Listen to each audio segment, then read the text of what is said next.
వారికి నివాళులు అర్పిస్తూ వారి పుణ్యమానే తెలంగాణ ఉద్యమం ఆ రోజు ప్రారంభం కావడం, తొలిదశ ఉద్యమం, ఆ తర్వాత మలిదశ ఉద్యమంలో తెలంగాణ సాధనకు ముఖ్య కారకుడు మరి చెన్నారెడ్డి గారు. తెలంగాణ ఉన్నంత వరకు, ఈ చరిత్ర ఉన్నంత వరకు మరి చెన్నారెడ్డి గారి పేరు చిరస్థాయిగా ఉంటుందని, మరొకసారి ఆత్మకు శాంతి కలగాలని భగవంతుని ప్రార్థిస్తున్నాను.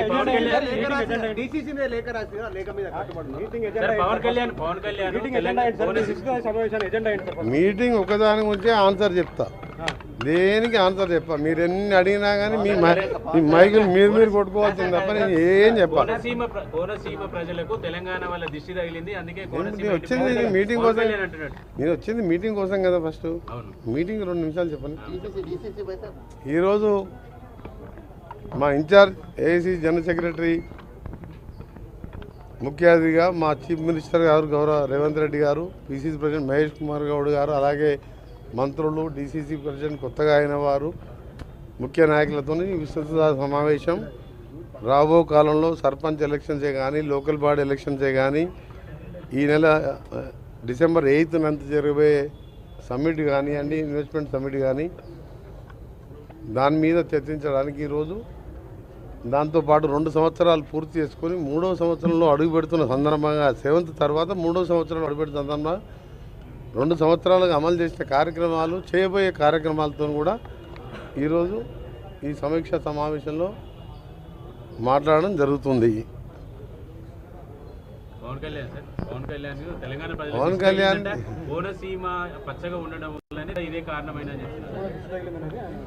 రాష్ట్ర విభజన ఉద్యమం జరిగినప్పుడు కానీ, రాష్ట్ర రాజకీయాల్లో ఆయన లేడు కాబట్టి, రాజకీయాలు ఎక్కువ తెలియదు కాబట్టి, బహుశా రాజకీయాలు తెలియక మాట్లాడి ఉండొచ్చు.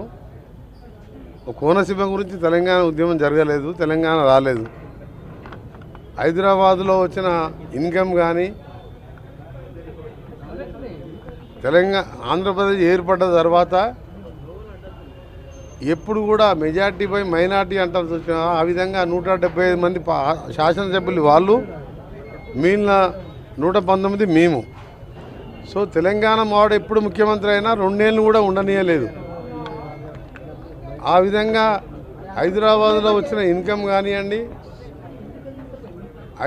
తెలంగాణ ప్రాంతానికి రావాల్సిన నిధులు, నీళ్లు, నియామకాలు అన్యాయం జరిగిందని చెప్పి ఉద్యమాలు జరిగి, ఆ రోజు 369 మంది ప్రాణాలు పోయి, మలిదశ ఉద్యమంలో 11 మంది చనిపోతే సోనియా గాంధీ చూడలేక, తెలంగాణ నిజమైన డిమాండ్ ఇది, తెలంగాణని ఆంధ్ర పాలకులు ఎటు కూడా మెజార్టీ ఎమ్మెల్యేలు ఉన్నదని చెప్పి అన్యాయం చేస్తున్న అన్ని రంగాల్లో. ఉదాహరణకి ఒకటే చెప్తాం మీకు, నేను ఒక తెలంగాణ ఉద్యమకారునిగా, తెలంగాణ కోసం మంత్రి పదవి వదిలిపెట్టిన వ్యక్తిగా, నేను చిన్నప్పటికే ఎన్ఎస్వై యూత్ కాంగ్రెస్లో ఉన్నా, రాజశేఖర రెడ్డి ఉన్నా, రాజశేఖర రెడ్డి అడ్డం పడ్డప్పుడు కూడా నేను ఎదురించిన కిరణ్ కుమార్ రెడ్డి గారు తెలంగాణ అడ్డం పడిన కూడా నేను తెలంగాణ కావాల్సిందని చెప్పిన వ్యక్తిని. ఆ రోజు మీరు చూసిండ్రు, ఒక హైదరాబాద్ తప్ప, హైదరాబాద్ అంటే ఇక్కడ అన్ని రాష్ట్రాల వాళ్ళు కాస్మోపాలిటన్ టౌను, ఆంధ్ర పాటు అన్ని దేశంలో అన్ని పాటు.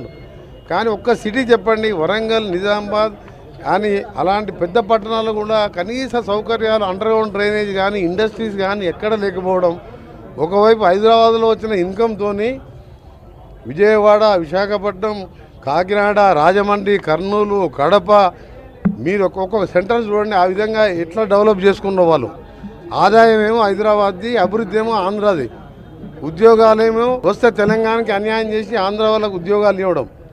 నీళ్ళు వస్తే పోతిరెడ్డిపాడుని డ్రింకింగ్ వాటర్ పేరు మీద ఎన్టీ రామారావు 11,000 క్యూసెక్స్ అంటే దాన్ని 44,000 రాజశేఖర రెడ్డి చేస్తే, జగన్మోహన్ రెడ్డి గారు 88,000 చేస్తే, ఇవాళ కేసీఆర్ మన చంద్రబాబు నాయుడు గారు 12 టీఎంస్ ఒకరోజు 12 టీఎంస్ డ్రా చేసే విధంగా, దక్షిణ తెలంగాణ ఎండబెట్టే విధంగా ఒకవైపు కృష్ణానదిలో మోసం జరిగింది. అక్కడ మనకచర్ల పేరు మీద మళ్ళా మోసాలు జరుగుతున్నాయి. ఇవన్నీ జరగకూడదనే తెలంగాణ రాష్ట్రం ఏర్పాటు చేసింది. ఆ ఏర్పాటులో సోనియా గాంధీ ఆంధ్రప్రదేశ్లో ఒక్క వార్డు మెంబర్ కూడా లేడు మా పార్టీకి. అయినా పార్టీలు ముఖ్యం కాదు, అన్యాయమైపోతున్న తెలంగాణని, అగ్నికి ఆవుతైపోతున్న, మాంసం ముద్దలుగా మారుతున్న పిల్లల చావులు, మరణాలు చూడలేక తెలంగాణ ఇవ్వడం జరిగింది. పవన్ కళ్యాణ్ గారు చేసిన వ్యాఖ్యలను తీవ్రంగా ఖండిస్తూ దాన్ని బేషరతుగా క్షమాపణ చెప్పి ఉన్నాగా ఉండాలని పవన్ కళ్యాణ్ గారిని విజ్ఞప్తి చేస్తున్నాం. మీరు మంచి ఉద్దేశంతో రాజకీయాలకు వచ్చిండొచ్చు, కానీ ఈ విధంగా మాట్లాడి దాదాపు 13 సంవత్సరాలు అయిపోయింది. తెలంగాణ 13 సంవత్సరంలో పడుతున్నది. ఈ సమయంలో గత 10 ఏళ్ళు ఉన్న పాలకులు తెలంగాణ పేరు మీద దళితుని పేరు మీద అధికారంలోకి వచ్చిన వాళ్ళేమో 7 లక్షల కోట్లు అప్పు చేసి ఒక ఉద్యోగం ఇవ్వలే, ఒక రేషన్ కార్డు ఇవ్వలే, ఒక ఇల్లు కట్టలే. ఏదో అంతో ఇంతో 2 నెలల రేషన్ కార్డులు, సన్న బియ్యము, మహాలక్ష్మి పథకాలు, ఇందిరమ్మ ఇండ్లు 5 లక్షల దాకా ఇందిరమ్మ ఇండ్లు కట్టుకొని ఇంకా ప్రాజెక్టులన్నీ కూడా పెండింగ్ ప్రాజెక్టులు 10 ఏళ్ళు కేసీఆర్ గారు పాలమూరు, ఎస్ఎల్పిసి సొరంగం, బ్రాహ్మణవెల్లంల, కల్వకుర్తి అన్ని పెండింగ్ పెట్టిండు. కమిషన్లు వచ్చే ప్రాజెక్టు కట్టిండు, కూలిపోవడం జరిగింది. ఇవన్నీ ఒక లైన్లో పెట్టుకుంటున్నాం మేము, ఇన్వెస్ట్మెంట్ తెచ్చుకుంటూ. ఇప్పుడే దాన్ని మాకు 40,000 కోట్ల బకాయిలు మిగిల్చిపోయింది కేసీఆర్. ఏం మిగిల్చలేదు తెలంగాణ. 7 లక్షల కోట్ల అప్పులు, 40,000 కోట్ల కాంట్రాక్టర్ల అప్పులు, 9,000 కోట్ల ఉద్యోగుల పిఎఫ్, రిటైర్ అయిన వాళ్ళ పెన్షన్లు కూడా మిగిల్చిపోయిండు. ఇవన్నీ తీర్చుకుంటూ ఒక లైన్లో పడుతున్న ఈ సమయంలో మా తెలంగాణని అవమానపరచొద్దని పవన్ కళ్యాణ్ గారు బేషరతుగా క్షమాపణ చెప్పితేనే తెలంగాణ ప్రజలు క్షమిస్తారు. సార్, నైజాంలోనే చిరంజీవి ఫ్యామిలీ సినిమాలు ఎక్కువగా వాడుతుంటాయి. వాళ్ళే ఇప్పుడు దాన్ని క్షమాపణ చెప్పకపోతే ఎవ్వరు కూడా చిరంజీవి గారికి సంబంధం లేదు. Chiranjeevi is a super man. ఆయన ఎప్పుడు కూడా వివాదాలకు దూరంగా ఉంటారు. కానీ పవన్ కళ్యాణ్ కొత్తగా రాజకీయాలకు వచ్చి డిప్యూటీ సీఎం కాగానే తెలిసి తెలియకనే మాట్లాడిండో, మరి కావాలని తెలంగాణ వాళ్ళని అవమానపరచాలనుకుండో ఏమనుకుండో, కానీ దానికి క్షమాపణ చెప్తే కనీసం ఆయన సినిమా 1-2 రోజులన్నా ఆడుతుంది. చెప్పకపోతే ఎక్కడ కూడా తెలంగాణ థియేటర్లలో సినిమాలు రిలీజ్ కావు. సినిమాటోగ్రఫీ మినిస్టర్గా నేను చెప్తున్నా ఈ మాట. ఎందుకంటే అంత బాధలో ఉన్నారు ఆయన స్టేట్మెంట్ విన్నంగా. మరి మాకు 60 ఏళ్ళు ఎట్లా మేము భరించినాం? ఎంత ఇప్పుడు వాళ్ళ దిష్టి కాదు, వాళ్ళు చేసిన ద్రోహంతో తెలంగాణ వాళ్ళు ఎంత అన్యాయం అయిపోయినాం. 60 ఏళ్ళు ఫ్లోరైడ్ నీళ్ళు తాగినాం మేము. ఆఖరికి మన రాజశేఖర రెడ్డి గారు వచ్చిన నేను ఒత్తిడి చేసి 11 రోజులు దీక్ష తీసుకొచ్చి అసెంబ్లీలో ఫ్లోరైడ్ నీళ్ళు తీసి స్పీకర్కి చెప్పిన, చంద్రబాబు నాయుడుకి చెప్పిన, బాబు గారు ఈ తెచ్చిన వాటరు ఒక గ్లాస్ తాగండి ఎమ్మడే నీకు వామిటింగ్స్ అవుతాయని చెప్తే 11 రోజులు దీక్ష చేస్తే రాజశేఖర రెడ్డి గారు వచ్చినాక 600 కోట్లు ఇచ్చి కృష్ణా నీళ్ళు తెచ్చుకున్నాం. ఇప్పుడిప్పుడే బాగుపడుతుంది తెలంగాణని. పవన్ కళ్యాణ్ గారు చేసిన వ్యాఖ్యలను తీవ్రంగా ఖండిస్తూ దాన్ని బేషరతుగా క్షమాపణ చెప్పి ఉన్నాగా ఉండాలని పవన్ కళ్యాణ్ గారిని విజ్ఞప్తి చేస్తున్నాం. మీరు మంచి ఉద్దేశంతో రాజకీయాలకు వచ్చిండొచ్చు, కానీ ఈ విధంగా మాట్లాడి దాదాపు 13 సంవత్సరాలు అయిపోయింది. తెలంగాణ 13 సంవత్సరంలో పడుతున్నది. ఈ సమయంలో గత 10 ఏళ్ళు ఉన్న పాలకులు తెలంగాణ పేరు మీద దళితుని పేరు మీద అధికారంలోకి వచ్చిన వాళ్ళేమో 7 లక్షల కోట్లు అప్పు చేసి ఒక ఉద్యోగం ఇవ్వలే, ఒక రేషన్ కార్డు ఇవ్వలే, ఒక ఇల్లు కట్టలే.